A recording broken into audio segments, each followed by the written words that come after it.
You ever notice how sometimes God gives you an answer, but instead of moving, you stall? You prayed for clarity, you said, God, show me. And He does. But because it wasn't the answer that you wanted, you hesitate. Here's a truth I had to learn the hard way. Hesitation is disobedience. It's not neutral, it's not safe, it's not taking time to figure it out. Hesitation blocks your blessing.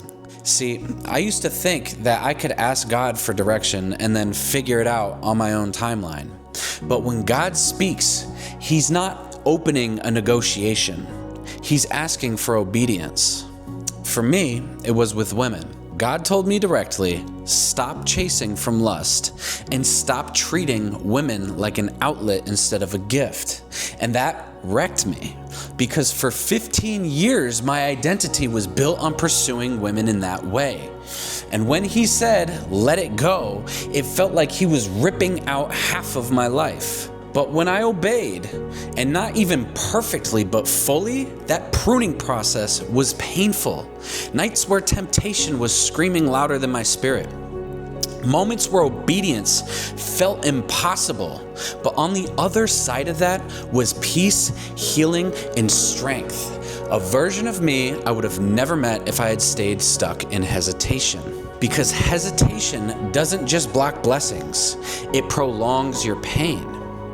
God is trying to free you from the very thing you're clinging to. Think about the disciples in the storm. Jesus already told them, we're going to the other side.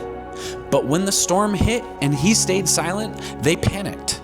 His silence was not abandonment. It was confirmation that His word was enough.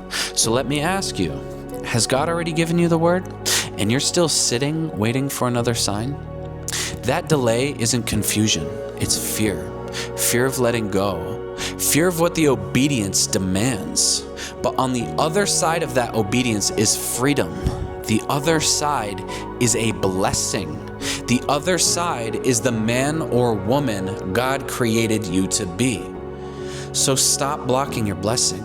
Stop prolonging your pain and move on that first word, because delayed obedience is still disobedience. Jesus said, we will make it. Just trust Him and move.